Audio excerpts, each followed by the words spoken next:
Malam di Baghdad terasa tenang. Hanya sesekali terdengar suara jangkrik memetik nada di taman istana. Angin gurun menyusup melalui jendela emas, mengibaskan tirai sutra yang beraroma minyak gaharu.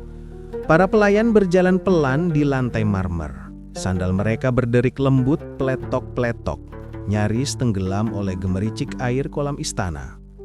Namun ketenangan itu pecah oleh satu suara. Suara kentut panjang menggema dari ruang makan raja, diikuti hening sesaat, lalu tawa tercekik dari beberapa pelayan yang berusaha menahan geli. Seorang dayang sampai menutup mulutnya dengan piring buah, matanya berair karena tertawa tertahan. Raja Harun ar-Rasyid yang tengah menikmati anggur delima, mendadak terhuyung, lalu memukul meja. "Siapa itu?" Suaranya berat, menggelegar hingga lampu minyak bergetar. Berani-beraninya menodai kehormatan ruang makanku dengan suara memalukan itu. Suasana menjadi beku, hanya terdengar desah napas gugup dan langkah-langkah kecil mundur. Pelayan gemetar, dayang menunduk, bahkan anjing penjaga di luar ikut diam seolah tahu sedang terjadi musibah kerajaan. Raja memutar mata tajamnya. "Kalau tidak ada yang mengaku, aku akan menghukum seluruh dapur." Seorang juru masak tua berbisik, "Ampun tuanku, suara itu cepat sekali, kami tak tahu dari mana asalnya." Raja mengerutkan kening. "Kalau begitu, panggil Abu Nawas, suruh dia menangkap suara itu untukku." Keesokan harinya, di pasar Baghdad, Abu Nawas sedang duduk di pinggir jalan bersenandung kecil sambil memegang seekor ikan mujair. Ia mendekatkannya ke telinga, lalu berkata pada si ikan, "Tenanglah wahai ikan, kau tidak akan digoreng. Aku hanya ingin tahu apakah kau bisa bernafas di udara sejenak." Si penjual ikan di sebelahnya melotot. "Abu Nawas, kau bicara dengan ikan lagi?" Abu Nawas menjawab santai, "Lebih baik berbicara dengan ikan yang diam daripada dengan manusia yang tak pernah mau mendengar." Belum sempat si penjual membalas, datang utusan istana dengan napas tersengal, jubahnya berkibar seperti bendera. "Abu Nawas, tuanku Raja Harun ar-Rasyid memerintahkanmu segera ke istana. Ada urusan genting." Abu Nawas mengangkat alis. "Genting? Apakah Baghdad diserang musuh?" Utusan menjawab cepat, "Lebih parah tuanku, ada suara yang kabur." "Suara yang kabur?" Abu Nawas menepuk dahinya dan terkekeh. "Apakah suara itu membawa paspor sehingga bisa melarikan diri?" Utusan hanya menatap kosong. Raja murka. Katanya kau harus menangkap suara itu dengan jaring ikan.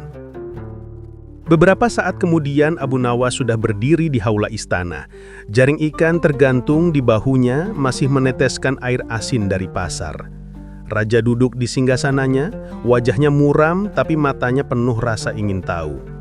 "Abu Nawas," katanya berat, "kau dikenal sebagai orang paling licik sekaligus paling cerdas di Baghdad. Tangkaplah suara kentut yang menggema semalam itu dan bawakan padaku buktinya. Kalau tidak, kepalamu yang kutangkap." Semua pelayan menunduk, tapi bibir mereka bergetar menahan tawa. Abu Nawas menatap raja dengan tenang, lalu menunduk hormat. "Baik tuanku, hamba akan menangkap suara itu. Tapi izinkan hamba bertanya, apakah hamba boleh menebar jaring ini di ruang makan atau di udara sekitar istana?" Raja menyipitkan mata. "Dimanapun kau mau, asal hasilnya nyata." Abu Nawas tersenyum licik lalu membuka jaringnya perlahan. Aroma ikan asin menyebar di ruangan, membuat raja menutup hidung. "Wahai suara yang sombong, keluarlah dari persembunyianmu sebelum jaringku menjeratmu." Tiba-tiba dari sudut ruangan terdengar suara penjaga bersin. "Hacim!" Abu Nawas spontan menjerat udara dan berteriak, "Dapat! Ini pasti suara yang kemarin kabur!" Raja yang hampir menahan tawa menepuk dahinya. "Abu Nawas," katanya sambil menahan senyum, "kau memang pandai membuatku marah dan tertawa bersamaan." Abu Nawas menunduk hormat, matanya bersinar nakal. "Tuanku," katanya, "biarkan hamba 3 hari saja. Jika suara bisa bersembunyi, pasti bisa ditangkap. Dan aku tahu di mana suara suka bermain." Raja mengangguk setengah heran, setengah geli. Abu Nawas pun melangkah keluar, sandal kayunya menimbulkan suara plek-plek-plek di koridor istana. Angin gurun bertiup lembut di belakangnya, seolah ikut tertawa pelan. Keesokan harinya, matahari Baghdad naik pelan di atas menara masjid, menyebarkan cahaya keemasan ke seluruh kota. Di istana, Raja Harun ar-Rasyid duduk di balkon marmer, ditemani secangkir kopi kental yang mengepulkan aroma pahit manis. Seekor burung merpati mendarat di dekatnya dan berkukur halus, kru, kru, seolah ingin ikut membisikkan kabar baru. Abu Nawas kembali membuat kehebohan. "Panggil dia kemari!" titah raja. Tak lama kemudian terdengar langkah pletok-pletok sandal kayu yang sangat khas. Hanya Abu Nawas yang bisa berjalan seperti menari di lantai marmer. Ia masuk sambil membawa jaring ikan besar yang masih meneteskan air asin. Bau amisnya langsung menyerbu hidung para dayang. Salah satu dari mereka menutup hidung sambil berbisik gelih, "Astagfirullah, ini bau laut atau bau tipu muslihat?" Raja menatap tajam. "Abu Nawas, kau telah kuperintahkan menangkap suara memalukan itu. Apakah kau sudah menemukan caranya?" Abu Nawas tersenyum dengan ketenangan seorang penyair yang baru dapat ide gila. "Tuanku," katanya dengan nada serius tapi mata nakal, "hamba sedang dalam penelitian. Suara itu bukan makhluk biasa. Ia licin seperti belut dan sombong seperti duta besar Persia." Raja mengerutkan dahi. "Jangan berputar-putar. Aku ingin hasil." Abu Nawas menunduk hormat. "Baik tuanku, namun untuk hasil yang luar biasa, hamba butuh 3 hal. Jaring ikan terbaik, sebuah kendi kosong, dan 1 kentut kerajaan sebagai umpan." Semua yang ada di aula terdiam 3 detik lalu terdengar satu suara. Plap! Bukan kentut, tapi sendok perak jatuh. Raja memelototinya. "Apa maksudmu, Abu Nawas?" "Tuanku," jawabnya lembut, "suara kentut hanya datang pada waktu dan tempat yang tepat. Jadi untuk menangkap yang kemarin, hamba perlu memancingnya dengan suara sejenis, seperti nelayan memancing ikan dengan cacing." Para penjaga tak tahan menahan tawa. Salah satunya tersedak sampai hidungnya mengeluarkan bunyi "Huh!" Abu Nawas menoleh cepat, menangkap udara dengan jaringnya, lalu berseru, "Hamba tangkap suara itu, tuanku. Ini tanda bahwa jaring hamba bekerja." Raja menepuk dahi sambil menahan senyum yang hampir pecah. "Abu Nawas, kau membuatku bingung antara menghukummu atau memberimu medali." Abu Nawas menangkupkan tangan. "Tuanku, bingung itu pertanda otak sedang digunakan. Biarlah hamba melanjutkan penelitian ini dengan penuh kehormatan." Raja berdiri, jubah emasnya berkilau memantulkan sinar matahari. "Baik, aku beri kau 3 hari. Kalau berhasil, aku beri hadiah 1000 dinar. Tapi kalau gagal, kau tahu nasibmu." Abu Nawas menelan ludah pelan. Kluk, lalu tersenyum tipis. "Baik tuanku, tapi izinkan hamba meminjam 1 hal terakhir." "Apalagi?" "Hamba ingin meminjam keheningan istana, karena hanya dalam diam suara akan keluar dari persembunyian." Raja melambaikan tangan. "Ambillah diam sebanyak yang kau mau." Setelah keluar dari istana, Abu Nawas berjalan menuruni tangga sambil bergumam, "Menangkap suara.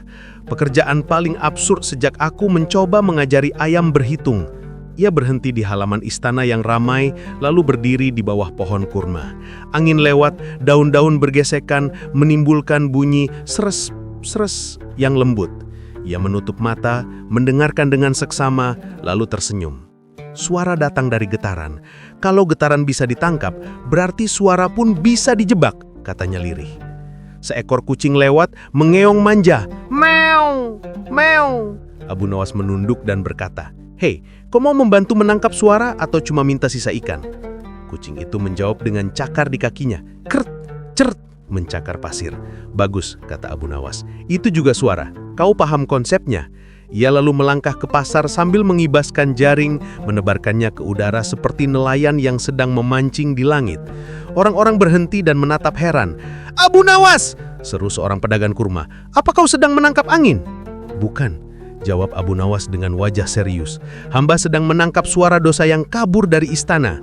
Kerumunan langsung pecah oleh tawa keras, suara teriakan, kecapan mulut, dan siulan nakal bergema di seluruh pasar. Abu Nawas benar-benar tersenyum lebar, merasakan hembusan napas hangat tawa orang-orang, dan berkata dalam hati, "Setiap suara punya arah. Aku hanya perlu tahu kemana suara kentut itu pergi." 3 hari tenggat waktu raja semakin dekat. Baghdad pagi itu riuh. Ayam berkokok, koko, bersahutan dengan pedagang yang menjerit. Kurma manis, 2 dirham 1 kantong. Di tengah hiruk pikuk itu, tampak Abu Nawas berdiri di lapangan kecil di belakang rumahnya. Di tangannya terbentang jaring ikan besar yang dijemur sejak subuh, masih basah dan berbau amis. Ia mengamati jaring itu dengan penuh hikmat, seperti ilmuwan memandang bintang.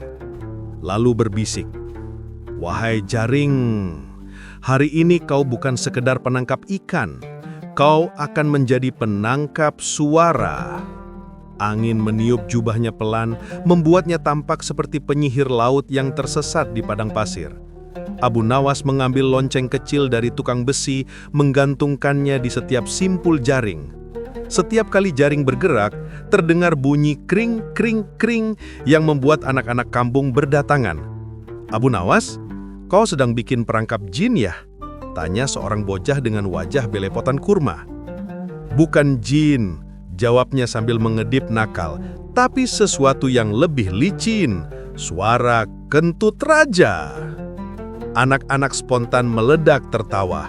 Salah satu dari mereka terjatuh ke tanah, memegangi perut, napasnya tersenggal di sela tawa. Abu Nawas menegakkan tubuhnya dan menirukan gaya guru yang serius. "Anak-anak, dengarlah. Suara itu seperti ikan. Muncul, bergetar, lalu lenyap. Kalau kita bisa menangkap getarannya, kita bisa memenjarakannya." Ia menebarkan jaringnya tinggi-tinggi ke udara. Lonceng-lonceng kecil berdenting, angin bertiup. Huu! Jaring bergoyang lembut. "Lihat," seru Abu Nawas, "aku sedang memancing suara angin." Angin menjawab dengan siulan panjang. Fiu! Abu Nawas menahan nafas, lalu menjerat cepat ke arang udara kosong. "Dapat!" katanya sambil mengguncang jaring. Anak-anak mendekat penasaran. "Apa yang kau tangkap?" Abu Nawas menempelkan jaring ke telinganya, lalu mendengarkan. Sepertinya suara orang yang sedang mengeluh karena istrinya cerewet." Anak-anak kembali tertawa berbahak-bahak. Tak puas, Abu Nawas mengulangi eksperimennya. Ia menaruh jaring di atas kendi besar, menabuh bagian dasarnya dengan sendok logam. Bunyi tong, tong, tong menggema di udara. "Lihat," katanya sambil menunjuk, "gelombang itu menari di udara seperti ikan di air." Seorang kakek lewat sambil bersandar pada tongkatnya. "Abu Nawas, kau terlalu banyak berjemur matahari. Mana bisa suara ditangkap?" Abu Nawas menatapnya dalam-dalam, lalu menjerat udara tepat di depan wajah sang kakek dan berkata, "Hamba tangkap suaramu barusan, tuan tua. Sekarang kau kehilangan kata-kata." Kakek itu spontan membuka mulut, tapi tak keluar suara apapun. Hanya udara yang keluar karena ia kehabisan napas akibat tertawa. Orang-orang di sekitar ikut tergelak, sementara Abu Nawas berdiri gagah dengan wajah pura-pura serius. Malamnya, di bawah langit Baghdad yang bertabur bintang, Abu Nawas menulis catatan di kulit gambing. Suara adalah getaran. Getaran bisa ditangkap dengan benda tipis yang sensitif terhadap hembusan. Ia menatap jaringnya yang bergoyang lembut di tiupan angin malam. Suara kring, kring, kring dari lonceng-lonceng kecil terdengar menenangkan. Kalau suara bisa menimbulkan getaran, mungkin getaran juga bisa melahirkan suara. Untuk membuktikan, ia meniup jaring itu perlahan. Lonceng-lonceng berdenting halus, menghasilkan melodi aneh yang membuatnya tertegun. Jaringku bisa berbicara," katanya dengan mata berbinar. Tetangganya, seorang wanita tua membuka jendela dan berteriak, "Abu Nawas! Apa yang kau lakukan tengah malam begini?" Abu Nawas menjerat udara sekali lagi dan berseru, "Aku menangkap suaramu, Ibu. Tenang saja, aku akan bebaskan saat pagi." Wanita itu mengomel, tapi tawa tak bisa ia tahan. Suaranya bercampur dengan deru angin dan denting lonceng, menciptakan harmoni ajaib di malam Baghdad. Abu Nawas menatap ke arah istana di jauhan, menegakkan tubuh dan berkata pada dirinya sendiri, "Besok aku akan datang kepada raja, bukan hanya membawa jaring, tapi membawa bukti bahwa suara benar-benar bisa ditangkap." Fajar di Baghdad membawa aroma roti hangat dan wangi kopi dari dapur-dapur rumah. Namun, di halaman belakang istana, aroma yang tercium pagi itu bukanlah roti, melainkan campuran misterius dari minyak kasturi, bawang busuk, dan sedikit cuka kurma. Sumbernya? Tentu saja Abu Nawas. Dengan wajah penuh semangat dan hidung meringis sendiri, ia menyiapkan senjata rahasia.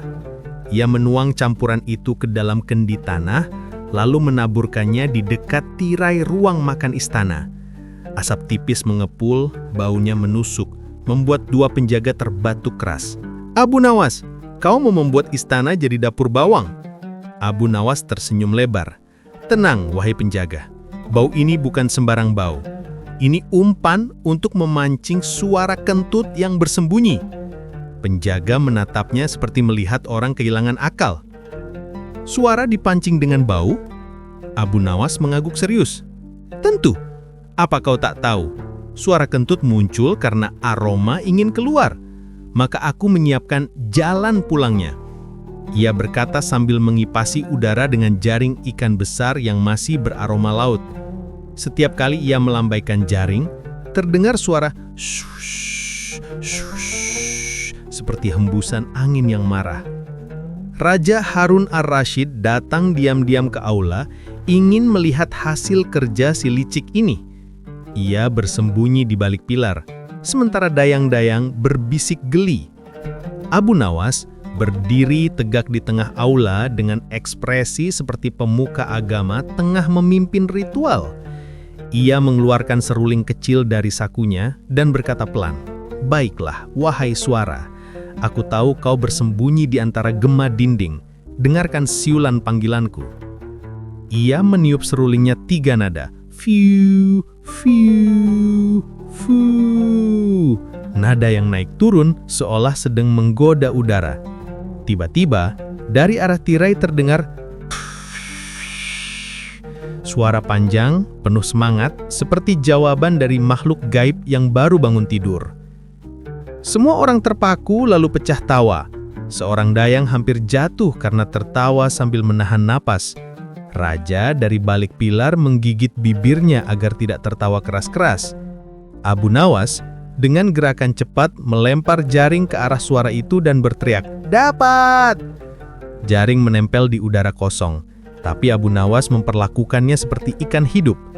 Ia mengangkatnya hati-hati, mendekatkannya ke telinganya, dan berkata penuh kemenangan, "Wahai tuanku raja, inilah dia, suara pengganggu kehormatan istana." Raja tak tahan lagi. Ia keluar dari balik pilar sambil tertawa terbahak-bahak. Suaranya menggema sampai ke taman. "Abu Nawas, kau benar-benar gila. Mana bisa suara tertangkap?" Abu Nawas menunduk dengan senyum licik. "Hamba tidak bilang hamba menangkap bentuknya, tuanku. Hamba menangkap waktunya." Raja berhenti tertawa, menatap heran. "Waktunya?" "Benar, tuanku. Suara itu datang pada waktu tertentu. Kini hamba tahu kapan ia akan muncul kembali." Raja menggeleng-geleng sambil menahan tawa. "Lalu apa yang akan kau lakukan dengan jaring itu?" Abu Nawas mengangkatnya tinggi-tinggi. "Hamba akan menyimpannya agar kelak bisa dipamerkan sebagai jaring penangkap suara paling harum di Baghdad." Raja tertawa terpingkal hingga air matanya menetes. "Baiklah, Abu Nawas, kau belum menangkap suara, tapi kau sudah menangkap perhatianku. Aku beri kau kesempatan lagi. Buktikan pada aku bahwa suara bisa disimpan." Abu Nawas menunduk dengan senyum licik. "Hamba akan membuat wadahnya, tuanku. Wadah yang bisa menyimpan gema, seperti kendi menyimpan air." Raja mengangguk sambil masih tersenyum geli.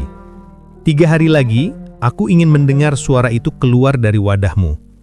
Sore itu, Abu Nawas berjalan keluar dari istana, diiringi tatapan heran para pelayan.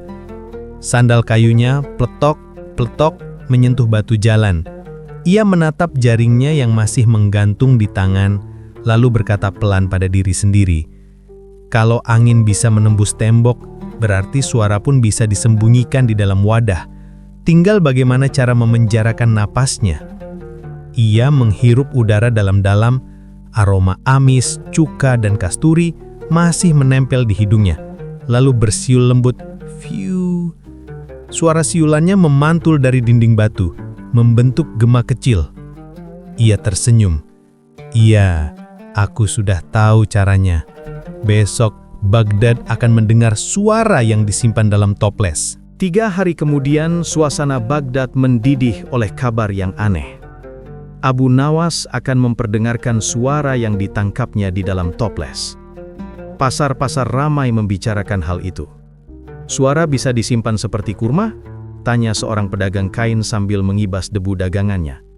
"Entah, kalau ada yang bisa menipu udara pasti cuma Abu Nawas," jawab sahabatnya sambil terbahak. Suaranya menggema di antara bangunan tanah liat. Di istana, Raja Harun ar-Rasyid duduk di singgasananya dengan wajah campuran antara penasaran dan geli. Di sampingnya, Wazir Ja'far sudah menyiapkan pena dan kertas, katanya untuk mencatat ilmu gila baru Abu Nawas, kalau benar-benar berhasil. Pintu aula terbuka perlahan. Masuklah Abu Nawas, membawa 3 toples tanah liat bertutup kain merah, masing-masing diikat tali kurma. Ia berjalan dengan langkah pelan tapi percaya diri. Setiap langkah sandal kayunya menimbulkan bunyi, tok, tok, tok, di lantai batu. "Salam kebijaksanaan untuk tuanku Harun ar-Rasyid, raja yang suaranya menggema ke seluruh Baghdad," ucap Abu Nawas sambil membungkuk. "Dan salam kebingungan kembali untukmu, Abu Nawas," balas sang raja, sambil menahan senyum. "Apakah hari ini kau akan membuatku tertawa lagi atau tercengang?" Abu Nawas mengangkat alisnya tinggi. "Keduanya tuanku, karena hari ini hamba akan memperdengarkan suara yang sudah hamba tangkap." Semua mata tertuju pada toples pertama. Abu Nawas menepuk-nepuk sisi toples itu pelan. "Tok, tok, tok. Tuanku, inilah toples pertama. Hamba tangkap suara siulan pagi." Ia membuka tutup kainnya perlahan. Wup! Hening sejenak. Tiba-tiba terdengar fiu, fi, fu. Siulan panjang, lembut seperti embusan angin dari lubang pintu. Para dayang menjerit kecil. Raja membelalak, wajahnya bercampur heran dan geli. "Abu Nawas, bagaimana kau?" Abu Nawas langsung menaruh jari di bibirnya. "Shh, jangan bicara keras-keras, nanti suaranya kabur lagi." Raja menahan tawa, sementara Ja'far menulis tergesa-gesa. Toples bersiul sendiri.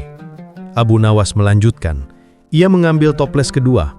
"Yang ini, tuanku, berisi suara anak-anak Baghdad yang sedang bermain di tepi sungai Tigris." Ia membuka tutupnya, dan benar saja, terdengar, "Hahaha, wuhu, tangkap dia!" Suara tawa riang anak-anak begitu nyata hingga para pelayan spontan menoleh ke arah pintu, mengira mereka benar-benar mendengar bocah-bocah berlarian. Raja Harun ar-Rasyid memegang janggutnya, matanya memicing. "Abu Nawas, apakah kau menyihir toples itu?" Abu Nawas tertawa kecil, suaranya seperti dengung lebah yang nakal. "Tidak, tuanku, hamba hanya menggunakan logika. Suara adalah udara yang bergetar. Hamba menutup wadah ini ketika udara masih bergemetar." "Bergemetar?" tanya raja. "Benar, tuanku. Waktu itu hamba berteriak di dalam sumur, dan sebelum gema kembali ke bibir sumur, hamba menutup toples, maka suara terjebak di dalamnya." Terdengar desahan kagum dari orang-orang. Sebagian bingung, sebagian percaya, sebagian hanya pura-pura paham agar tak terlihat bodoh. Abu Nawas sekarang menatap toples ketiga, yang paling besar, paling berat, dan paling mencurigakan karena tutupnya diikat rapat dengan tali. "Dan yang terakhir ini, tuanku, adalah suara paling berbahaya yang hamba tangkap." "Berbahaya?" tanya raja. "Ya, tuanku, suara yang membuat seluruh istana gempar. Suara kentut di ruang makan." Semua orang langsung menutup hidung sambil tertawa terbahak. Raja sampai tersedak karena tidak menyangka Abu Nawas akan berkata sejujur itu.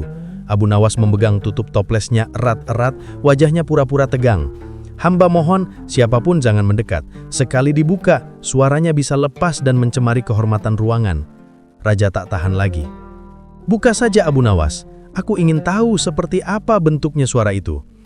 Dengan wajah sangat serius, Abu Nawas membuka tutupnya perlahan. Cerak. Lalu, perp, perp, perp, perp. Suara itu keluar panjang dan nyaring bergema sampai ke langit-langit aula. Semua orang terpingkal, raja jatuh dari singgasananya sambil menepuk lututnya. Air matanya keluar karena tertawa terlalu keras. Wazir Ja'far sampai tak bisa menulis lagi, tangannya gemetar karena tertawa. Abu Nawas, seru raja di sela tawa. Kau benar-benar berhasil menangkap suara paling memalukan di Baghdad. Abu Nawas menunduk hormat sambil menahan tawa kecil. Hamba hanya menuruti perintah tuanku, menangkap suara. Hamba tak pernah janji suara yang mulia. Raja akhirnya bangkit, masih tersenyum lebar. Baiklah Abu Nawas, kau menang. Tapi katakan, bagaimana kau membuat toples itu benar-benar bersuara? Abu Nawas mendekat pelan, suaranya pelan namun penuh teka-teki. Tuanku, rahasianya sederhana. Sebelum ke istana, hamba menyuruh anak-anak meniup, bersiul dan tertawa di dekat toples yang hamba buka. Udara yang masuk akan memantul di dalamnya, lalu keluar saat tutup dibuka. Suara itu bukan mihir, hanya akal sehat yang diajak bermain-main. Raja menatapnya lama, lalu tertawa kecil. Kau memang gila, tapi gila yang cerdas. Terima kasih tuanku, kegilaan kadang hanya nama lain dari ide yang terlalu cepat datang. Hari itu, Baghdad tak berhenti tertawa. Dari pasar hingga istana, semua orang berbicara tentang toples penangkap gema. Dan malamnya, Abu Nawas duduk di bawah bintang sambil menatap 3 toples kosong di depannya. Angin berhembus lembut, membawa suara jangkrik dan tawa jauh dari istana. Ia tersenyum dan berkata pelan, suara memang tak bisa ditangkap, tapi tawa bisa disebarkan, dan itu lebih berharga dari semua jaring di dunia. Kabar tentang toples penangkap gema menyebar ke seluruh Baghdad seperti angin pagi yang membawa aroma roti panggang. Setiap kedai kopi, setiap penjaga gerbang, bahkan anak-anak di jalanan meniru gaya Abu Nawas membuka toples sambil berpura-pura mengeluarkan suara kentut. Raja Harun al-Rashid pun ikut terhibur. Namun, di balik tawanya, muncul rasa penasaran baru. Kalau Abu Nawas bisa menangkap suara kentut, berarti ia juga bisa menangkap bisikan rahasia, katanya suatu sore sambil menyesap syarbet dingin. Bisikan, tuanku? Itu mustahil. Bisikan terlalu halus untuk ditangkap. Wazir Ja'far mengernyit. Justru karena mustahil, aku ingin lihat bagaimana Abu Nawas melakukannya. Raja menatapnya dengan mata penuh gurau. Keesokan paginya, utusan kerajaan mengetuk pintu rumah Abu Nawas. Tok tok tok. Pintu kayu tua itu berderit. Lalu muncullah wajah Abu Nawas dengan rambut acak-acakan dan bekas tidur siang yang belum hilang. Siapa yang mengetuk pintu hati di saat matahari baru belajar condong? Gumamnya setengah ngantuk. Utusan menunduk hormat. Perintah raja, Baginda ingin engkau membuat kotak penyimpan bisikan rahasia. Abu Nawas terdiam sejenak. Lalu seperti biasa, senyum liciknya muncul. Rupanya Baginda mulai ketagihan dengan kegilaan hamba. Di bengkel kecilnya yang penuh botol, kayu, dan kain usang, Abu Nawas mulai bekerja. Ia memegang sepotong papan jati, mengetuknya dengan palu kecil, tak-tak-tak, sambil bersenandung lagu aneh. Kalau suara bisa bersembunyi di udara, maka bisikan pasti bisa tidur di kayu tua. Ia membuat kotak kayu kecil dengan engsel dari logam perunggu. Lubangnya kecil sekali, hanya cukup untuk mulut mendekat. Lalu ia menuliskan di atasnya, jangan berbisik sembarangan. Setelah selesai, ia keluar ke jalan sambil membawa kotaknya, menarik perhatian warga. Abu Nawas, apa itu lagi? Jebakan tikus bersuara, seru seorang penjual buah. Bukan, jawab Abu Nawas dengan nada penuh rahasia. Ini perangkap bagi mulut yang tak bisa menahan rahasia. Ia menguji kotaknya dengan cara konyol, mendekatkan bibir dan berbisik pelan. Aku mencuri kurma di dapur raja. Lalu ia menutup kotaknya cepat-cepat seolah menangkap burung kecil. Ia menatap orang-orang yang mengerumuninya dan berkata serius. Nah, sekarang bisikan itu aman, tidak akan keluar kecuali aku yang mengizinkan. Kerumunan tertawa terbahak-bahak, tapi beberapa wajah terlihat penasaran sungguhan. Sore harinya, Abu Nawas diundang ke istana. Haula besar kembali ramai. Raja Harun ar-Rasyid sudah menunggu dengan wajah ceria. "Abu Nawas, katakan padaku, apakah kau sudah bisa menyimpan rahasia di dalam kotakmu?" "Sudah, tuanku. Hamba bahkan sudah menangkap satu bisikan berbahaya." Raja memicingkan mata. "Bahaya bagaimana?" Abu Nawas menatap kanan kiri lalu berbisik tegang. Bisikan itu mengatakan seseorang di istana mencuri kue kesukaan raja. Raja spontan menegakkan badan. "Apa? Siapa yang berani?" "Hamba tidak bisa bilang, tuanku," jawab Abu Nawas dengan wajah serius. "Kalau kotak ini dibuka, rahasia akan keluar dengan suara keras dan mempermalukan pelakunya di depan semua orang." Wazir Ja'far menelan ludah. Beberapa dayang berbisik panik. Raja menatap kotak itu dengan mata menyala. "Kalau begitu buka saja." Abu Nawas pura-pura panik. "Tuanku, jangan. Rahasianya bisa menggema sampai keluar istana." Tapi raja tetap bersikeras. "Aku ingin tahu siapa pencuri itu." Dengan napas berat, Abu Nawas membuka tutup kotak perlahan. Semua menahan napas. Hening. Lalu, terdengar suara lembut, menyerupai desahan kecil. Enak sekali kuenya." Suara itu membuat semua memandang ke arah dapur, para pelayan pucat, beberapa langsung saling tuduh. Raja menatap ke sekeliling dengan dahi berkerut, tapi senyum di bibirnya mulai muncul. "Abu Nawas, kau bermain-main denganku lagi, bukan?" Abu Nawas menunduk hormat, wajahnya pura-pura polos. "Tidak, tuanku, hamba hanya membuka rahasia yang sudah terperangkap." Raja tertawa keras, suaranya menggema sampai ke taman belakang. "Baiklah, Abu Nawas, aku menyerah. Tapi, katakan padaku, bagaimana bisa kotak itu berbicara seperti itu?" Abu Nawas menghela napas panjang, lalu berjawab tenang. "Tuanku, hamba menyuruh seorang anak kecil yang sangat suka kue untuk berbisik ke dalam kotak ini dengan suara manja.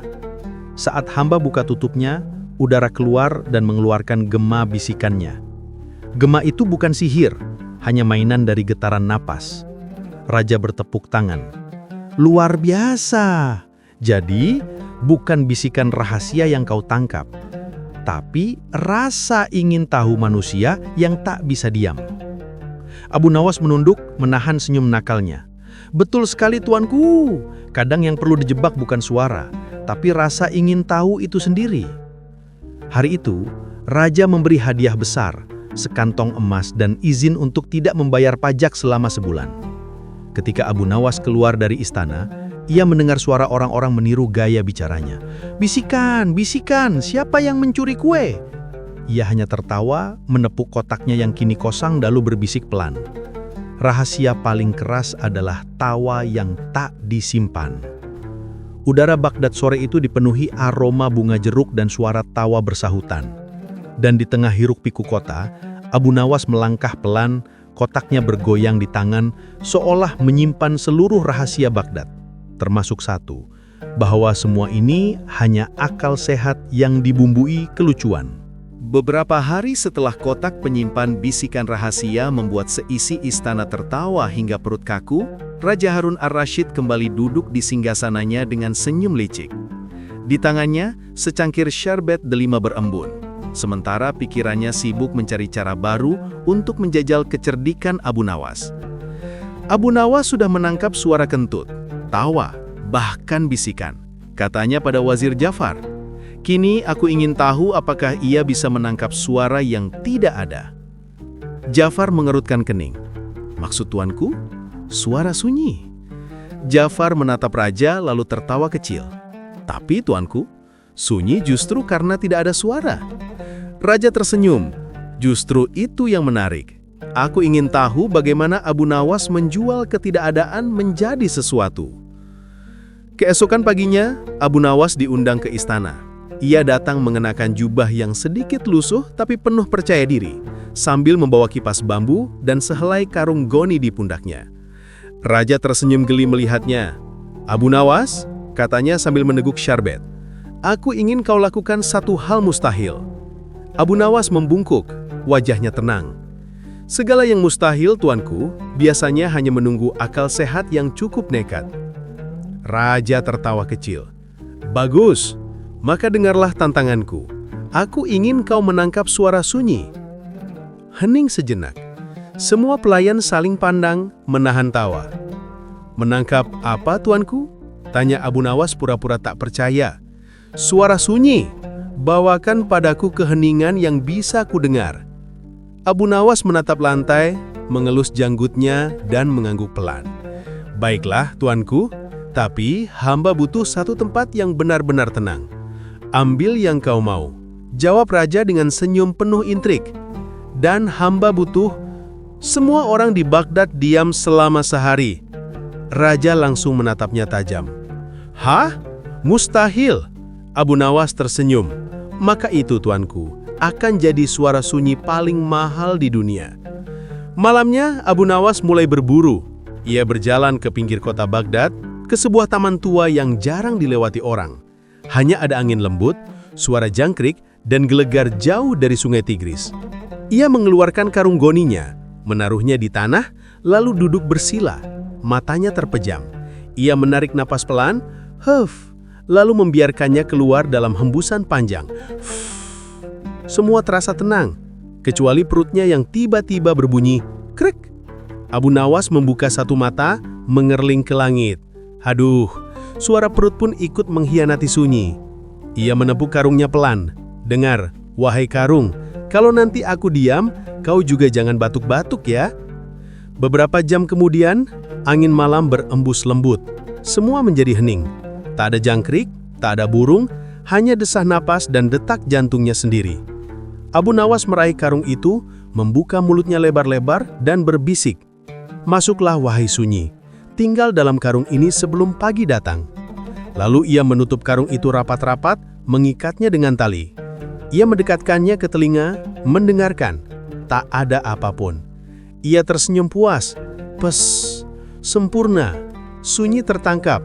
Kalau besok raja bertanya, aku tinggal membiarkannya mendengar ketidakadaan. Keesokan harinya, Abu Nawas melangkah ke istana dengan wajah hikmat. Karungnya tergantung di pundak seperti membawa benda suci. Abu Nawas, seru raja dengan penuh semangat. Apakah kau berhasil? Abu Nawas menunduk hormat. Dengan izin langit dan kesunyian malam, hamba berhasil menangkap suara yang tidak bersuara. Hebat, raja berdiri. Perdengarkan padaku sekarang. Abu Nawas menaruh karung itu di lantai istana. Semua orang menahan napas. Ia membuka ikatannya perlahan. Ser. Hening. Benar-benar hening. Tak ada apapun kecuali napas para pelayan yang canggung. Raja memiringkan kepala. Aku tak mendengar apa-apun. Abu Nawas mengangguk tenang. Tepat sekali, tuanku. Itulah suara sunyi. Jika tuanku mendengarnya, berarti ia sudah hilang. Raja terdiam sejenak, lalu hahaha, tertawa terbahak-bahak. Abu Nawas, jadi kau membuatku menunggu untuk tidak mendengar apapun? Tidak, tuanku. Hamba justru membuat tuanku menyadari sesuatu yang paling sulit didengar. Keheningan itu sendiri. Ja'far yang tadi sudah menahan tawa, akhirnya ikut tergelak. Luar biasa, Abu Nawas bahkan bisa menjual ketenangan. Raja mengangguk, masih tertawa. Kau benar-benar gila, tapi kegilaanmu selalu punya makna. Abu Nawas tersenyum, suaranya lembut namun menggoda. Sunyi, tuanku, adalah suara yang hanya bisa didengar oleh hati yang tidak sibuk tertawa. Tapi karena di istana ini semua suka tertawa, mungkin hamba harus menjualnya di pasar. Raja tertawa lagi sampai menepuk bahu wazirnya. Kalau begitu, bawalah karung itu ke pasar. Siapa tahu ada pembeli untuk keheningan. Dan benar saja, sore itu Abu Nawas membawa karung kosongnya ke pasar Baghdad. Ia berdiri di tengah kerumunan sambil berteriak. Dijual! Dijual! Sunyi segar hasil tangkapan malam tadi.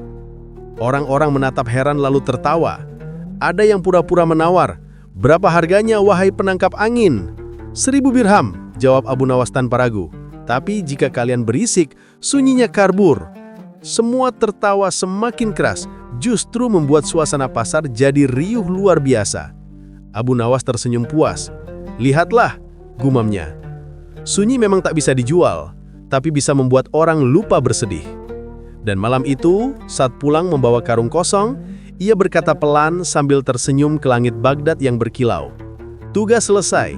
Aku tak menangkap suara, tapi membuat dunia mendengarkan tawa, yang sejatinya juga bagian dari keheningan hati. Pagi di Baghdad datang dengan aroma roti hangat dan dengung pasar yang perlahan hidup. Namun di istana Harun ar-Rasyid yang terdengar bukan riuh dagang, melainkan tawa para pelayan membicarakan Abu Nawas lagi-lagi. Setelah menangkap suara kentut, bisikan dan sunyi, kata seorang penjaga istana sambil mengunyah kurma, "Aku tak heran kalau besok dia menangkap suara mimpi." Sayangnya, ucapan itu justru sampai ke telinga raja yang sedang lewat. Raja berhenti sejenak, mengelus janggutnya, lalu tersenyum nakal. Menangkap suara mimpi. Ide yang menarik. Siangnya, Abu Nawas dipanggil ke istana lagi. Ia datang dengan langkah santai, wajah penuh rasa ingin tahu. "Salam hormat, wahai raja yang kebijaksanaannya melebihi panjang jenggot Wazir Ja'far," ucapnya dengan gaya khasnya. Raja terkekeh. "Kau selalu memulai dengan sanjungan yang mencurigakan. Duduklah Abu Nawas, aku punya tugas baru." "Tugas baru? Setelah Sunyi berhasil kutangkap, apalagi yang tersisa tuanku?" Raja tersenyum penuh tantangan. "Kau sudah menangkap suara kentut, tawa, bisikan, dan bahkan keheningan. Sekarang aku ingin kau menangkap suara mimpi." Abu Nawas menatap raja sejenak, lalu menunduk pura-pura khusyuk. Aku tahu, mimpi itu suara hati yang sedang tidur. Menangkapnya berarti harus menidurkan hati terlebih dahulu." "Benar," kata raja sambil menahan senyum. "Dan kalau punya waktu 3 malam untuk membuktikannya. Kalau gagal, aku akan suruh Ja'far membacakan puisi sampai telingamu menyerah." Ja'far langsung protes. "Tuanku, mengapa aku yang dijadikan hukuman?" Abu Nawas menunduk hormat. "Baik tuanku, tapi untuk menangkap suara mimpi, hamba butuh satu hal." "Apa itu?" "Sepotong tidur raja sendiri." Raja mematung. "Maksudmu, aku harus tidur untuk percobaanmu?" "Betul tuanku," jawab Abu Nawas sambil menahan tawa licik. "Suara mimpi hanya keluar dari orang yang benar-benar pulas." Malamnya istana dipersiapkan. Kamar raja dihiasi lampu minyak lembut, wangi dupa mawar memenuhi udara. Para pelayan berbisik-bisik. Raja sudah berbaring di ranjang emas, sementara Abu Nawas berdiri di sampingnya membawa satu benda aneh. Kendi besar yang ditutup dengan sumbat kain. "Abu Nawas," kata raja setengah mengantuk, "kau yakin benda itu bisa menangkap suara mimpi?" Abu Nawas tersenyum. "Tentu tuanku, tapi hamba butuh kesunyian mutlak. Saat tuanku mulai bermimpi, hamba akan menangkap suaranya dengan kendi ini." Raja hanya mengangguk dan perlahan terlelap. Nafasnya mulai berat dan berirama. Abu Nawas duduk diam di tepi ranjang, matanya awas. Tiba-tiba, raja menggumam dalam tidur. Kue madu, jangan rebut punyaku." Abu Nawas cepat-cepat membuka kendi, menaruhnya di dekat bibir raja, lalu menutupnya rapat dengan gerakan lembut. "Hah," bisiknya, "suara mimpi pertama berhasil." Tak lama, raja menggeliat dan menggumam lagi. "Abu Nawas, jangan curi syarbatku." Abu Nawas kembali membuka kendi, menangkup udara itu, lalu menutupnya rapat. Ia menahan tawa, bahunya berguncang. Suara mimpi kedua, manis sekali. Keesokan paginya, raja bangun dengan wajah segar. "Abu Nawas, apakah kau berhasil?" Abu Nawas mengangkat kendi besar itu dengan wajah bangga. "Berhasil tuanku, dalam kendi ini tersimpan suara mimpi baginda sendiri." Raja menatapnya curiga. "Jangan-jangan kau menipuku lagi?" "Tidak tuanku, buktinya bisa tuanku dengar sendiri." Abu Nawas membuka sumbat kendi itu perlahan, dan seketika terdengar suara, "Kue madu, jangan rebut punyaku." Raja terkejut. Itu suaraku." Sebelum sempat berkata lagi, suara berikutnya keluar. "Abu Nawas, jangan curi syarbatku." Haula istana meledak dengan tawa. Dayang sampai jatuh tersungkur. Wazir Ja'far terbatuk karena terlalu keras menahan tawa. Raja sendiri menatap Abu Nawas, antara marah, malu, dan geli. "Abu Nawas, jadi kau benar-benar merekam suaraku saat tidur?" Abu Nawas menunduk, pura-pura bersalah tapi matanya berkilat. "Hamba hanya menangkap apa yang keluar dari mimpi tuanku sendiri. Hamba tidak mencuri, hanya mendengarkan." "Bagaimana caranya suara itu bisa tersimpan di kendi?" Kata Abu Nawas santai. "Kendi ini hamba taruh di dekat telinga tuanku. Setiap kali tuanku bergumam, udara dan getarannya masuk. lalu terperangkap di dalam. Saat dibuka kembali, suara itu keluar seperti gema dari masa lalu. Raja memijit pelipis, lalu akhirnya tertawa keras. "Jadi aku bermimpi tentang kue dan syerbat ya?" Abu Nawas tersenyum lebar. Mimpi yang manis adalah pertanda raja yang bahagia. Tapi hamba sarankan, jangan makan terlalu banyak sebelum tidur. Nanti suara mimpinya berubah jadi suara mendengkur. Raja menepuk lutut sambil tertawa sampai air matanya keluar. "Abu Nawas, kau benar-benar tak habis akal. Aku tidak tahu apakah aku tertipu atau terhibur, mungkin dua-duanya. Hamba lebih suka menyebutnya tercerahkan sambil tertawa, tuanku." Sore itu, ketika Abu Nawas meninggalkan istana dengan kendi kosong di tangan, ia berhenti sejenak di taman. Angin bertiup lembut, membawa aroma bunga melati. Ia menatap kendi itu dan berkata pelan, "Setiap orang menyimpan suara mimpinya masing-masing.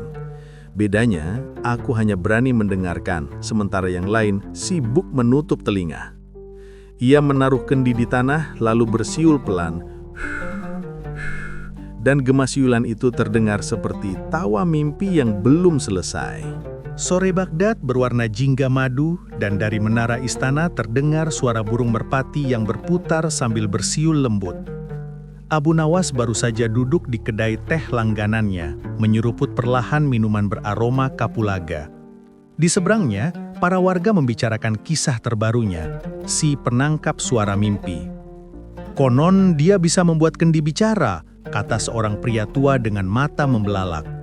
"Kalau begitu, suruh dia tangkap suara masa depan, biar aku tahu kapan istriku berhenti marah," sahut pemuda di sebelahnya disambut tawa gelak. Abu Nawas yang mendengar itu hanya tersenyum kecil. Tapi rupanya, tawa rakyat Baghdad sampai juga ke telinga Raja Harun ar-Rasyid yang sedang bosan sore itu. Dengan senyum penuh rencana, Raja berbisik pada Wazir Jafar, "Kalau Abu Nawas bisa menangkap suara masa lalu dan mimpi, mengapa tidak suara masa depan?" Keesokan paginya, seorang pengawal datang dengan derap langkah keras, tap, tap, tap, menjemput Abu Nawas.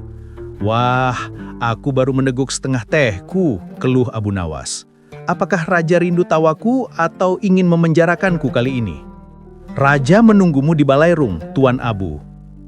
Begitu tiba di hadapan Raja, suasana istana hening. Semua penasaran. Raja duduk di singhasananya dengan jubah emas berkilau, diapit dua dupa yang mengepulkan asap harum kayu gaharu. "Abu Nawas," ujar Raja perlahan, "aku ingin tahu apakah kau bisa menangkap suara masa depan." "Suara masa depan, tuanku?" Abu Nawas memiringkan kepala, pura-pura berpikir keras sambil mengelus janggutnya. "Artinya suara yang belum terjadi?" "Tepat sekali. Kalau kau berhasil, aku akan memberimu 1000 dinar. Tapi kalau gagal, Jafar akan membacakan laporan pajak selama 2 jam tanpa jeda." "Tuanku," kata Jafar lirih, "bukankah itu juga menyiksa telinga hamba?" Raja hanya tersenyum licik. Abu Nawas menunduk hormat.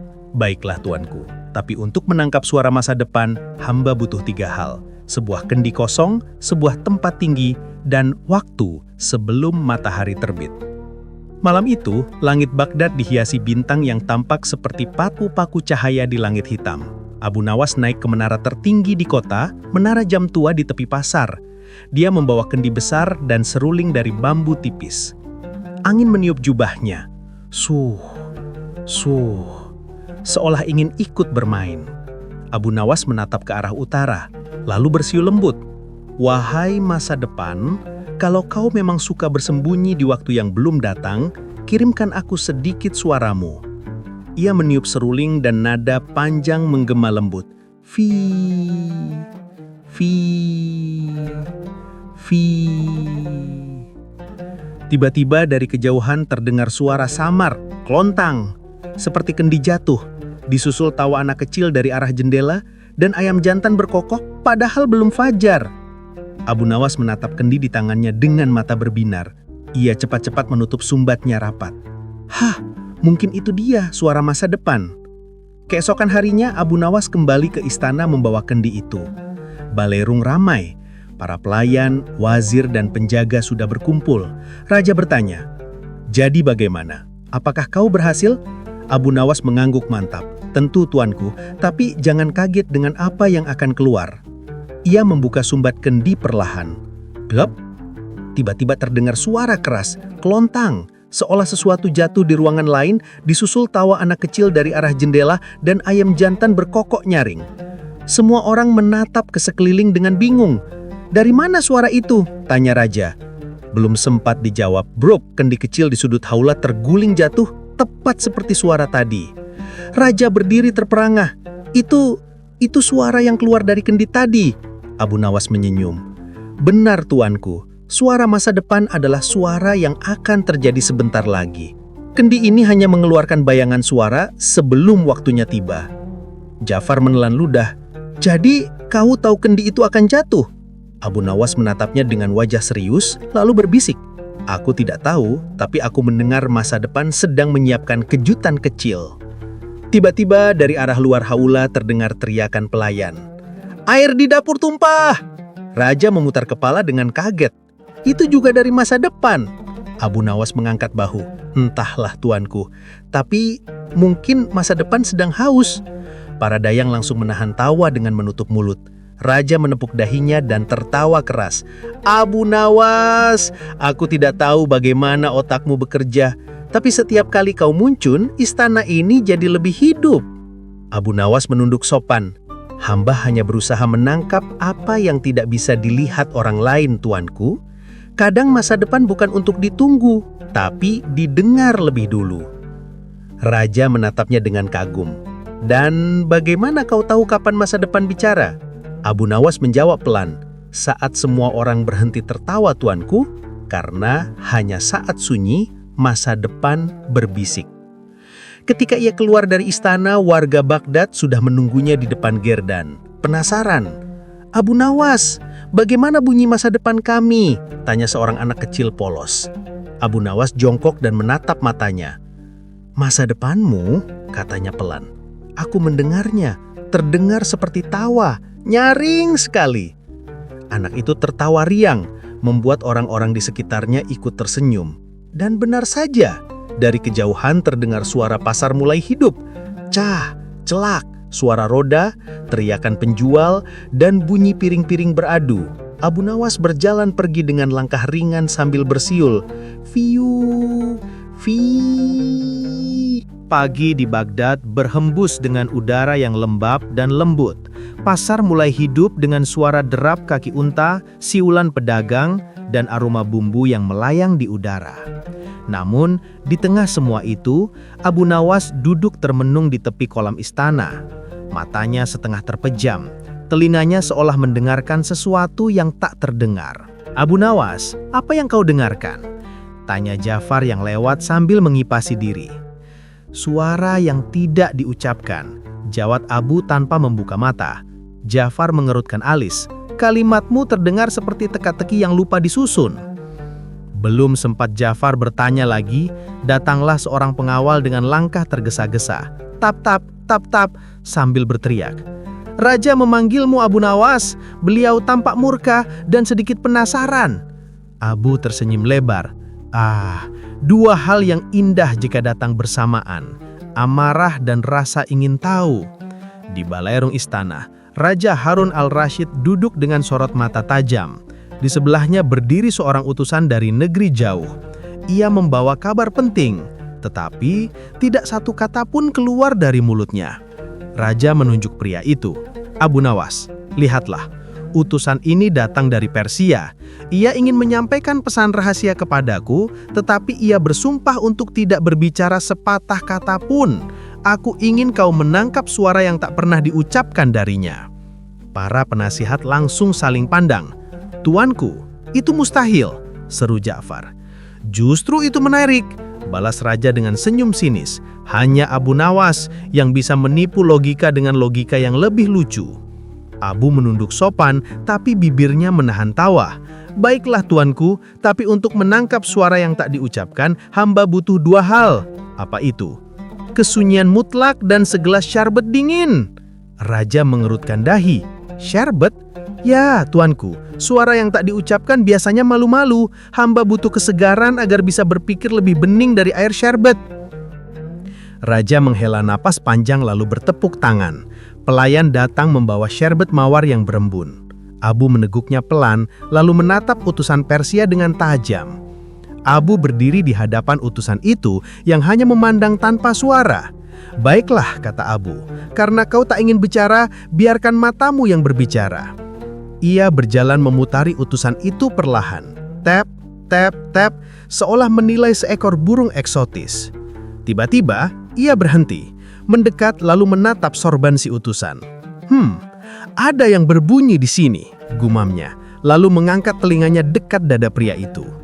Hening sejenak, lalu Abu berbisik pada raja, "Tuanku, izinkan hamba menangkap suara yang tersembunyi di balik dadanya."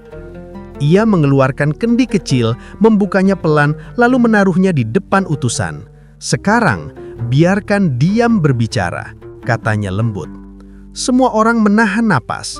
Setelah 1 menit sunyi menegangkan, Abu menutup kendi itu dengan rapat. Plop! "Iya sudah," katanya. "Sudah apa?" tanya raja tak sabar. "Sudah tertangkap tuanku, suara yang tak pernah diucapkan." Raja menatapnya curiga. "Dan bagaimana kita tahu isi kendi itu?" Abu tersenyum misterius. "Mari kita dengarkan bersama." Ia membuka sumbat kendi pelan. Tidak ada suara. Hening. Para pelayan saling pandang. Ja'far menahan diri agar tidak tertawa. Raja memicingkan mata. "Apakah ini leluconmu lagi, Abu Nawas?" Abu mengangkat kendi itu tinggi-tinggi. "Tidak, tuanku. Dengar baik-baik. Ini suara yang tak diucapkan." Raja menatapnya lama, lalu berkata lirih, Aku tidak mendengar apa-apun." "Tepat sekali, tuanku," jawab Abu sambil menunduk. Karena pesan dari utusan itu adalah keheningan itu sendiri. Ia membawa kabar damai, bukan perang. Semua orang terdiam, hanya bunyi napas terdengar. Huf, huf, dan dengungan angin yang lewat di celah jendela. Raja terperanjat. Ia menatap utusan Persia, yang kemudian tersenyum dan menunduk dalam. "Benarkah?" tanya raja dengan lembut. Utusan itu mengangguk perlahan, lalu mengambil pasir dari saku bajunya dan menulis di lantai. "Damai." Raja berdiri, menatap Abu dengan wajah bercampur kagum dan heran. "Bagaimana kau tahu sebelum dia menulisnya?" Abu jawab santai, "Hamba hanya mendengar apa yang tidak diucapkan, tuanku. Kadang hati manusia berbicara lebih keras dari lidahnya." Ja'far menggeleng tak percaya. "Kau benar-benar membuat logika menunduk, Abu Nawas." Abu tersenyum. "Logika itu seperti keledai, Ja'far. Kadang harus ditarik mundur dulu sebelum bisa maju." Raja tertawa keras hingga seluruh hala bergema. "Tuhan memberkati lidahmu yang licin, Abu Nawas. Sekali lagi kau berhasil membuat mustahil menjadi bahan tawa dan pelajaran." Abu menunduk dengan gaya dramatis. "Hamba hanya menunaikan tugas hamba, tuanku, menangkap suara yang tak diucapkan sebelum dunia keburu ramai oleh kebodohan." Raja menepuk bahunya sambil berkata, "Kau bukan hanya penipu ulung, tapi penyair yang berpura-pura bodoh." Abu menunduk rendah, tersenyum kecil. "Dan tuanku bukan hanya raja bijak, tapi juga pendengar terbaik bagi keheningan." Ketika keluar dari istana, Abu Nawas menatap langit Baghdad yang perlahan berwarna merah senja. Ia berbisik pada dirinya sendiri, suara yang tak diucapkan seringkali adalah suara yang paling jujur.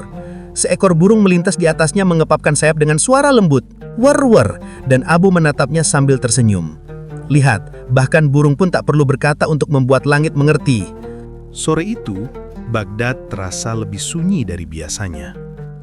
Awan menggantung kelabu, angin berhembus lirih membawa aroma tanah basah.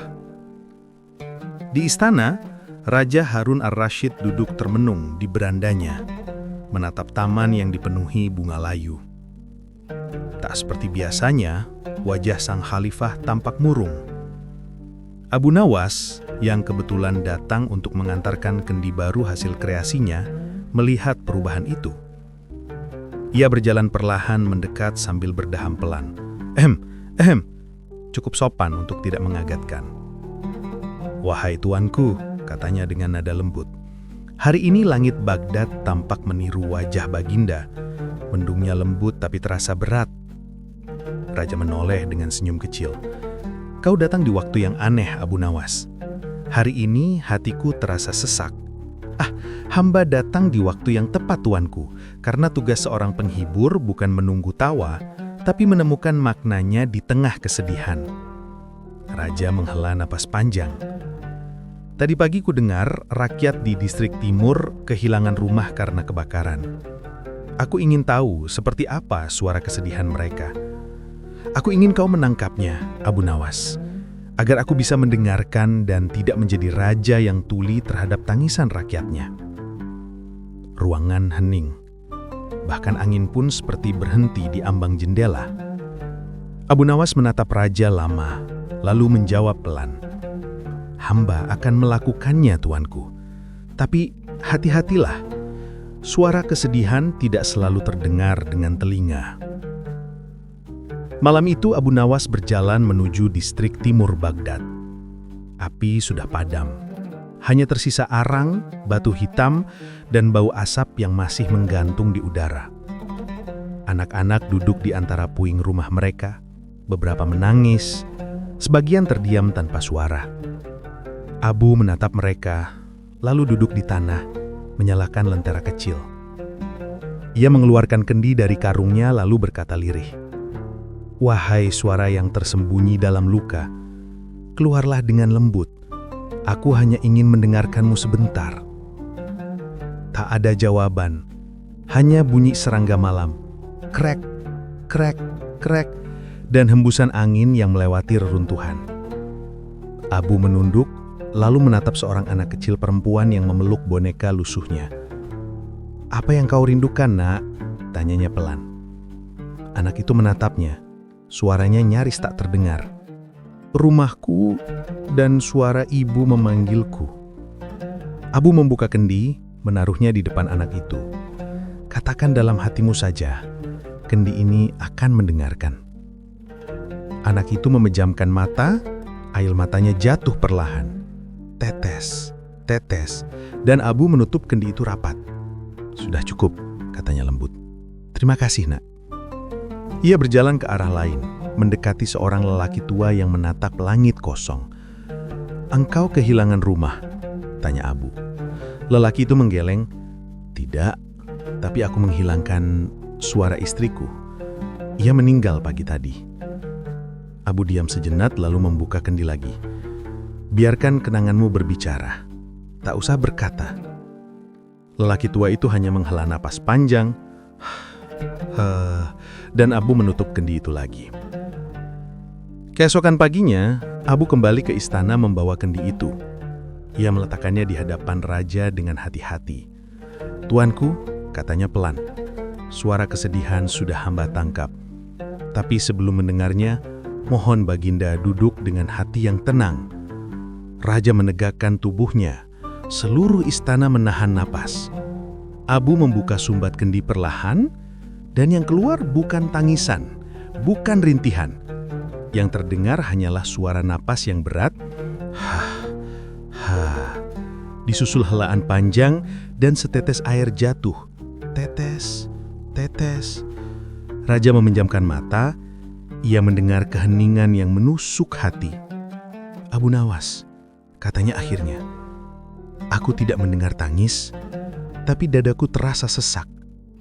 Itulah suara kesedihan, tuanku. Kadang ia tidak bersuara, tapi terasa. Kadang bukan di telinga, tapi di dada. Raja menatap kendi itu, matanya berkilat lembab. "Aku ingin tahu, suara siapa yang kutemukan di dalamnya?" Abu menyum sembut. Suara seorang anak yang kehilangan panggilan ibunya, dan seorang suami yang kehilangan napas pasangannya. Balai ruang sunyi, tak ada yang berani bicara. Bahkan Ja'far pun menunduk pura-pura sibuk dengan jubahnya karena takut terlihat terharu. Raja menepuk bahu Abu dengan tangan gemetar. "Abu Nawas, kau bukan hanya pelucu, kau adalah cermin hati. Kau membuatku mendengar tanpa telinga." Abu menunduk rendah, matanya hangat tapi bibirnya tersenyum. "Hamba hanya menangkap apa yang orang lain lupakan, tuanku. Suara yang terlalu lembut untuk didengar oleh dunia yang terlalu berisik." Sebelum meninggalkan istana, Abu berkata pelan, "Jika Baginda ingin tahu kapan kesedihan berhenti bersuara, itu saat seseorang tertawa kembali tanpa alasan." Raja mengangguk perlahan. Dan sore itu, saat Abu berjalan keluar, terdengar suara lembut di taman. Suara tawa kecil seorang anak istana yang bermain air mancur. Raja tersenyum samar, menyadari pelajaran itu datang dengan bentuk paling sederhana. Malam tiba, Abu Nawas duduk di tepi sungai Tigris. Kendi itu diletakkan di sampingnya. Ia membuka tutupnya sedikit, membiarkan angin malam berhembus masuk. Sekarang, biarlah kesedihan terbang kembali ke langit, katanya sambil bersiul pelan. Fiu, fiu, dan angin pun menjawab dengan lembut, seperti napas yang akhirnya lega. Pagi di Baghdad terasa hangat. Cahaya mentari menembus kisi-kisi jendela istana, menyinari lantai marmer yang berkilau. Para pelayan sibuk, para penjaga berbaris gagah, dan di antara semua itu, Abu Nawas berjalan dengan langkah ringan, menenteng jaring lusuhnya yang kini jadi terkenal seantero kota. Suara celing dari jaringnya membuat para penjaga melirik aneh. Lagi-lagi jaring gitu, gumam seorang prajurit sambil menahan tawa. Katanya bisa menangkap suara. Abu Nawas hanya tersenyum. Betul sekali, wahai prajurit yang suaranya berat seperti kendi kosong. Aku menangkap gema hari ini. Gema? Tanya prajurit itu dengan dahi berkerut. Ya, gema. Suara yang sudah pergi tapi belum lupa jalan pulang, jawab Abu Nawas tenang, membuat si prajurit garu kepala kebingungan. Di ruang singgasana, Raja Harun ar-Rasyid duduk di kursi emasnya. Ia tampak gelisah. Di belakangnya, para penasehat berbisik-bisik seperti burung gereja. Abu Nawas, kata sang raja, aku mendengar kabar bahwa jaringmu bisa menangkap suara siapapun. Maka hari ini, aku ingin kau tangkap gema dari istanaku. Sudah berminggu-minggu aku mendengar bisikan-bisikan aneh dari dinding ini. Kadang seperti suara perempuan tertawa, kadang seperti kucing membaca doa. Suara tawa tertahan terdengar di antara para pengawal. Abu Nawas menunduk hormat. Perintah Paduka adalah cahaya bagi akalku, maka izinkan aku bekerja. Ia lalu membuka gulungan jaringnya, serat-seratnya berkilau terkena sinar lilin. Dengan langkah ringan dan ekspresi serius, namun matanya penuh kenakalan, ia berjalan mengelilingi aula besar istana. Diam semua, katanya pelan namun tegas. Suara hanya bisa ditangkap bila tidak ada suara lain yang cemburu. Ruang itu hening seketika. Hanya terdengar napas raja yang perlahan dan deru halus kipas tangan seorang dayang di sudut ruangan. Abu Nawas mulai mengayun jaringnya pelan, seperti nelayan menangkap angin. Sus, ser, celing. Bunyi jaring menembus keheningan. Tiba-tiba terdengar suara samar dari langit-langit. Hihihi, itu dia, seru seorang penjaga panik. Abu Nawas mengangkat jaring tinggi-tinggi dan menepis udara. Hah! Ia lalu menangkap seekor kelelawar yang menggantung di balok kayu. Ini dia pelaku suara misterius itu, katanya dramatis. Tawa spontan pecah di ruangan. Para pelayan terbahak, sang raja menutup mulutnya sambil menahan geli. Namun Raja Harun masih penasaran berkata, tapi bagaimana dengan suara perempuan tertawa itu, Abu Nawas? Gema itu sering terdengar saat malam turun. Abu Nawas menyenyum licik. Ia menutup matanya sejenak lalu berkata, izinkan aku tinggal di istana 1 malam saja, Paduka. Aku akan menjerat tawa itu sebelum sempat melarikan diri. Malamnya istana sunyi. Hanya suara jangkrik dan desir kain tirai. Abu Nawas duduk di tengah aula dengan jaringnya, menunggu. Ia menaruh segelas susu dan semangkuk kurma di dekat jaring. Gema lapar biasanya mencari rasa manis, bisiknya. Tak lama terdengar hihihi lagi. Tapi kali ini dari arah belakang pilar. Abu Nawas berlari kecil dan melempar jaring ke sana. Tangkap! Ternyata bukan jin, bukan hantu, bukan gema, melainkan dayang istana yang tengah bergosip dengan kawannya. Mereka langsung pucat pasi. Maafkan kami Tuan Abu, kami hanya menirukan suara pelawak istana. Abu Nawas mengangguk bijak menahan tawa. Ah, rupanya gema yang kalian dengar Paduka hanyalah tawa yang tak tahu tempat. Keesokan harinya ia melapor kepada Raja Harun. Paduka, katanya tenang, suara misterius itu tak lain adalah cermin dari tawa yang disembunyikan. Istanamu begitu luas sehingga candaan kecil bisa memantul seperti nyanyian jin. Raja Harun menepuk dahinya sambil tertawa keras. Hahaha, Abu Nawas, hanya engkau yang bisa menangkap rahasia dengan jaring kosong. Abu Nawas menunduk hormat. Jaringku memang kosong Paduka, tapi akalku penuh isi. Raja pun memberi hadiah sekantung emas dan seluruh istana kembali bergema. Kali ini bukan oleh suara misterius, melainkan oleh tawa lepas semua orang yang tak bisa berhenti menertawakan kelicikan sang penyair gila yang menangkap suara dengan jaring ikan. Suara terakhir yang terdengar hari itu adalah hahaha, celing. Pagi itu, pasar Baghdad meledak dengan hiruk-pikuk. Suara teriakan pedagang bercampur dengan bau rempah, keringat, dan debu jalanan. "Kurma segar, kurma manis seperti bibir bidadari," teriak seorang penjual. "Ikan tigris masih melompat-lompat, ayo dibeli," sahut yang lain. Tapi hari itu bukan tentang kurma atau ikan, melainkan tentang Abu Nawas dan jaring ajaibnya. Kabar menyebar lebih cepat dari angin. Abu Nawas akan menangkap suara manusia di depan umum. Penduduk Baghdad berbondong-bondong datang. Dari anak kecil yang belum bisa mengikat sandal sampai kakek-kakek yang butuh tongkat 2 biji. Semua ingin melihat si penyair konyol itu memerangkap suara dengan jaring ikan bututnya. Abu Nawas muncul di tengah kerumunan dengan langkah santai. Jubahnya lusuh tapi gagah dan jarinya tergantung di bahunya seperti senjata rahasia. Ia berdiri di atas peti kayu yang digosoknya hingga mengkilat, lalu berkata lantang, "Wahai penduduk Baghdad, hari ini aku akan membuktikan bahwa suara bukan sekadar angin lewat. Suara bisa ditangkap, dikurung, dan disimpan dalam jaringku ini." Kerumunan langsung riuh. "Kalau bisa tangkap suara, coba tangkap suaraku waktu marah sama istriku," teriak seorang pria botak. Tawa pecah di mana-mana. Seorang wanita di belakang menepuk bahu suaminya sambil menukas, "Kalau bisa, tangkap saja suara omelanmu, biar rumah tenang." Abu Nawas tersenyum licik. "Baiklah, aku akan buktikan. Tapi kalian harus diam dulu." Hening seperti malam tanpa mimpi. Kerumunan terdiam. Abu Nawas menunduk, menarik napas dalam-dalam, lalu mengibaskan jaringnya ke udara. Kling! Bunyi jaring itu seperti bisikan yang menari. Ia memutar tubuhnya 3 kali, lalu berhenti dan menahan jaringnya rapat-rapat. "Sudah tertangkap," katanya serius. Semua mata membulat. "Suara apa itu?" tanya seorang bocah gemetar.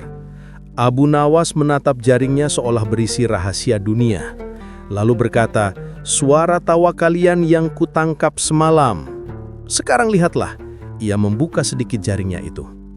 Tiba-tiba, dari balik jaring terdengar hahaha menggema keras. Orang-orang langsung terkejut.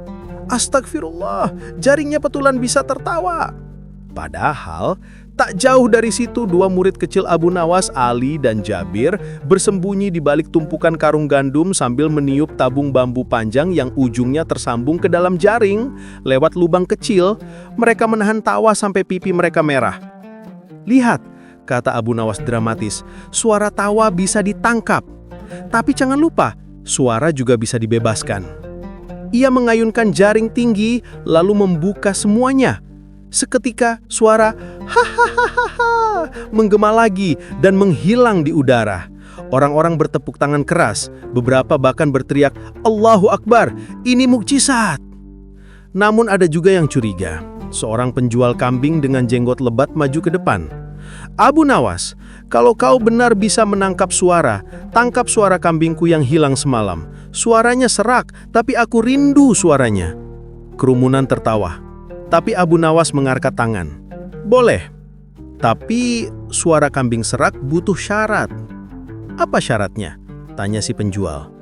"Kambingmu harus datang sendiri agar suaranya bisa pulang," jawab Abu Nawas cepat. Kerumunan meledak tawa. Hahaha. Tiba-tiba, dari ujung jalan, seekor kambing betulan melenguh, "Bek!"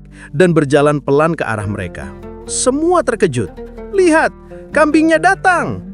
Abu Nawas menatap langit sambil tersenyum bangga. Padahal diam-diam, ia tadi menyuruh anak kecil yang memegang kambing itu untuk melepaskannya saat mendengar isyarat siulan tertentu. Raja Harun al-Rashid yang mendengar kegaduhan dari istana pun datang dengan rombongan. Ia melihat Abu Nawas berdiri di tengah pasar dengan jaringnya dan kerumunan yang berteriak-teriak. "Abu Nawas," katanya, "aku sudah dengar segalanya.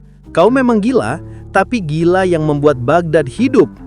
Abu Nawas menunduk hormat. Paduka, jaring saya hanya alat, tapi yang sebenarnya kutangkap hari ini bukan suara, melainkan kegembiraan rakyatmu. Raja tertawa terbahak. Kau benar, tapi lain kali jangan sampai rakyatku menyangka jaringmu bisa menangkap suara mereka saat berhutang. Abu Nawas menimpali cepat. Kalau begitu, izinkan aku buat jaring khusus untuk menangkap janji kosong. Kerumunan tertawa makin keras, beberapa sampai jatuh berguling di tanah. Abu Nawas tersenyum puas, sementara jaringnya terayun-ayun oleh angin sore Baghdad yang membawa gema tawa ke seluruh pasar.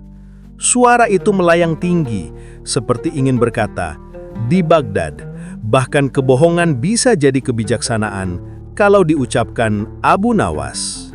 Hari itu, istana Baghdad gemerlap. Tirai sutra menjuntai, lentera bergoyang lembut, dan aroma gaharu mengisi udara. Raja Harun ar-Rasyid hendak mengadakan pesta kebesaran, hari ulang tahun penobatannya sebagai khalifah. Seluruh bangsawan, menteri, dan duta dari negeri jauh hadir. Tapi tentu, tak ada pesta lengkap tanpa kehadiran satu orang, Abu Nawas. Namun begitu Abu Nawas datang, wajah para pejabat langsung canggung. Astagfirullah, dia bawa jaring lagi, bisik seorang menteri. Jangan-jangan dia mau tangkap suara kita kentut waktu makan nanti. Abu Nawas melangkah dengan percaya diri. Jaringnya tergantung di bahu, berayun mengikuti langkah kakinya. Suara gesekan benangnya, kling, kling, membuat pelayan-pelayan berbisik-bisik. Raja Harun memanggilnya dengan tawa lebar. Abu Nawas, kemana saja kau? Baghdad masih ramai membicarakan jaring ajaibmu. Paduka, jawab Abu Nawas dengan hormat. Hari ini, aku datang membawa persembahan. Bukan emas, bukan permata, tapi sesuatu yang lebih berharga. Suara Paduka sendiri. Ruangan langsung riuh. Para pejabat saling pandang, ini orang gila betulan. Tapi Raja Harun, yang memang mencintai humor cerdas Abu Nawas, tertarik. Tangkap suaraku. Aku izinkan. Tapi jika kau gagal, hukumannya berat. Abu Nawas menatap Raja dengan mata berkilat. Kalau aku berhasil, izinkan aku meminta satu permintaan aneh nanti. Setuju, seru Raja sambil menepuk lututnya. Semua tamu menahan napas saat Abu Nawas membuka gulungan jaringnya. Ia mengibaskannya di udara. Swoosh, kling, swoosh, kling. Suara benang memantul di dinding marmer seperti siulan halus. Paduka, katanya lembut, ucapkanlah satu kalimat. Raja mengangkat dagunya dan berucap lantang, aku Harun ar-Rasyid, Raja yang bijaksana, menantang Abu Nawas untuk menangkap suaraku. Abu Nawas segera melempar jaringnya ke arah Raja, menangkap udara di depan mulutnya, lalu menutupnya rapat. Ia mengikat ujung jaring, mengangkatnya tinggi-tinggi, seperti memegang burung yang baru saja ditangkap. Sudah tertangkap, katanya serius. Semua tertawa keras, tapi Abu Nawas tetap kalem. Tertawalah kalian sekarang, tapi nanti kalian akan mendengar sendiri buktinya. Ia menaruh jaring itu di atas meja perjamuan, menutupnya dengan kain belutru. Pesta pun dimulai. Musik seruling, denting gelas, tawa tamu-tamu asing, dan aroma daging panggang memenuhi ruangan. Namun di sela keramaian itu, tiba-tiba terdengar suara Raja Harun sendiri dari dalam jaring. Aku, Harun ar-Rasyid, Raja yang bijaksana, menantang Abu Nawas untuk menangkap suaraku. Suara itu menggema jelas, semua tamu kaget sampai menjatuhkan sendok. Raja menatap Abu Nawas dengan mulut ternganga. Bagaimana bisa? Abu Nawas menunduk hormat, tapi di bawah kain jaring, diam-diam ada kendi kecil yang disembunyikan. Kendi itu sudah direkam oleh seorang pemain musik yang diam-diam meniru suara Raja sebelum pesta. Kendi itu berfungsi seperti gema. Saat dibuka, ia memantulkan kembali suara yang disimpan di dalam rongganya. Abu Nawas membuka kain memperlihatkan jaringnya dan berkata dengan nada tenang tapi menggelitik, Paduka, suaramu kini bebas, tapi lihatlah, bahkan suara seorang raja pun bisa kutangkap. asal diucapkan dengan cukup keras dan sedikit keajaiban akal. Seluruh ruangan pecah tawa. Raja Harun tertawa sampai air matanya keluar. Hahaha, Abu Nawas, hanya kau yang bisa mempermainkan raja dan membuatnya bahagia sekaligus. Namun, sang raja yang tak mau kalah, memutuskan untuk menguji Abu Nawas sekali lagi. Baiklah, katanya sambil menatapnya penuh tantangan. Tangkap suara tawaku kali ini, tapi tanpa tipu daya kendi. Abu Nawas berpura-pura berpikir, lalu berkata pelan. Syaratnya satu, Paduka. Semua orang harus tertawa bersama karena tawa raja hanya lahir dari kebahagiaan rakyatnya. Raja mengangguk. Baik, aku setuju. Abu Nawas lalu berdiri di tengah ruangan, memandang semua tamu dan berteriak, "Wahai para bangsawan Baghdad, ketahuilah bahwa hari ini raja kita menantang seorang miskin untuk menangkap suaranya, padahal para menterinya saja tak bisa menangkap kata-katanya sendiri." Ruangan langsung meledak tawa. Bahkan Raja Harun menepuk meja sambil menahan perutnya. Abu Nawas mengayunkan jaring dan berkata, "Nah, sekarang suara tawa Paduka sudah tertangkap di dalam hati rakyat yang ikut tertawa." Raja terdiam sejenak, lalu berdiri dan menepuk bahunya. "Abu Nawas, jaringmu mungkin kosong, tapi isi kepalamu penuh bintang." Dan malam itu, seluruh istana dipenuhi tawa yang bergema panjang, seperti Baghdad sendiri ikut bernyanyi. Suara terakhir yang terdengar malam itu, kling, hahaha, Abu Nawas menang lagi. Fajar menyingsing di Baghdad. Langit berwarna keemasan, burung-burung menebar kicau riang di antara kubah dan menara. Abu Nawas duduk di tepi sungai Tigris. Jaringnya terlipat rapih di pangkuan. Air mengalir lembut, berdesir seolah berbisik, ser, ser. Ia memandangi permukaan air yang bergetar, lalu tertawa kecil. "Kau pun bersuara, wahai sungai, tapi tak ada yang bisa menangkapmu, karena suaramu tak pernah berhenti." Hari itu, Baghdad sudah ramai membicarakan keajaiban jaring suara. Dari pasar hingga istana, semua orang ingin tahu apa rencana Abu Nawas berikutnya. Namun pagi itu, Abu Nawas tampak tenang, bahkan terlalu tenang untuk seorang yang baru saja membuat seluruh kerajaan tertawa. Tak lama, datanglah seorang utusan istana. Napasnya terengah. "Abu Nawas, Paduka Raja memanggilmu. Katanya ini perintah terakhir tentang jaringmu yang ajaib." Abu Nawas bangkit, menepuk bahu utusan itu. "Baiklah, aku datang bukan karena dipanggil, tapi karena sudah tahu waktuku tiba." Di ruang singgasana, Raja Harun ar-Rasyid duduk dikelilingi para penasihatnya. Wajahnya serius kali ini, tak lagi sekadar ingin tertawa. Abu Nawas katanya pelan tapi dalam, "Kau sudah menangkap banyak suara, tawa rakyat, suara kelelawar, bahkan suaraku sendiri. Tapi sekarang, aku ingin kau tangkap sesuatu yang lebih sulit." Abu Nawas menunduk. "Apa itu, Paduka?" Raja menatapnya dengan sorot tajam. "Tangkap suara hati manusia." Ruangan mendadak hening. Para menteri saling melirik, bingung. Beberapa berbisik, bagaimana mungkin suara hati tak terdengar? Abu Nawas diam beberapa detik. Angin bertiup perlahan, menggoyang lentera. Ia kemudian tersenyum lebar. "Paduka, permintaan ini adalah yang paling indah dari semua permintaanmu." Ia membuka jaringnya sekali lagi, mengangkatnya tinggi di hadapan semua orang, dan berkata, "Baiklah, aku akan mencoba menangkap suara hati, tapi bukan di udara, melainkan di dalam diri." Ia berjalan perlahan ke tengah aula, mengibaskan jaringnya pelan, ser, kling, kling. Semua orang menahan napas, menatap Abu Nawas yang tampak seperti penyihir bijak yang sedang berbicara dengan angin. Kemudian ia berhenti, menggulung jaringnya dan meletakkannya di lantai. "Paduka," katanya lembut, "aku sudah menangkapnya." Raja berdiri, tertegun. "Benarkah? Di mana suara hati itu?"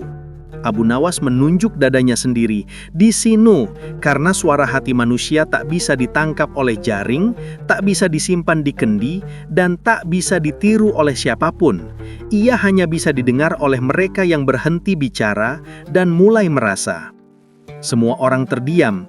Bahkan pelayan di ujung aula menunduk haru. Suara jangkrik dari taman terdengar lembut seperti nada akhir dari sebuah lagu panjang. Raja perlahan mendekati Abu Nawas, menatapnya lama. "Abu Nawas, engkau membuatku malu pada diriku sendiri. Aku sering mendengar ribuan suara, pujian, sanjungan, perintah, tapi jarang sekali ku dengar suara hatiku sendiri." Abu Nawas menunduk hormat. "Paduka, suara hati sering berbisik lirih. Ia kalah keras dari gemerincing koin dan tepukan tangan. Tapi ketika dunia bising, hanya hati yang tahu mana tawa yang tulus, mana tangis yang diam." Raja tersenyum lembut. "Sekarang, aku mengerti kenapa Baghdad mencintaimu. Karena di balik kelucuanmu, kau menyembunyikan hikmah." Abu Nawas tertawa pelan. "Ah, aku hanya memancing dengan jaring kata, Paduka. Kadang yang tertangkap bukan ikan, tapi kesadaran." Raja pun tertawa lagi, tapi kali ini tawanya pelan, dalam, dan penuh makna. Ia memberi Abu Nawas hadiah besar, bukan emas, melainkan sebuah cermin perak kecil. "Bawalah ini," kata Raja. "Setiap kali kau melihat wajahmu di cermin, dengarlah suara hatimu sendiri." Abu Nawas menerima cermin itu, memandang bayangannya, lalu berkata sambil tersenyum, "Ah, ternyata wajahku pun bersuara." Suaranya bilang, "Sudah cukup menipu dunia hari ini, Abu Nawas, saatnya menipu rasa kantuk." Semua orang meledak tawa, bahkan Raja hampir jatuh dari kursinya karena geli. Dan hari itu, Baghdad kembali dipenuhi suara tawa, tapi juga suara hening yang indah. Suara hati yang belajar mendengar. Saat malam turun, Abu Nawas duduk lagi di tepi sungai. Ia mengangkat jarinya ke udara, membiarkannya tertiup angin malam. "Pergilah suara-suara dunia, aku sudah cukup menangkapmu." Ia tersenyum, lalu berkata pelan pada dirinya sendiri, "Suara paling bijak bukan yang terdengar keras, tapi yang bisa menenangkan." Angin berhembus, membawa bisikan lembut melintas di atas air. Kling, ser. Suara jaring, suara sungai, dan mungkin suara hati Abu Nawas sendiri.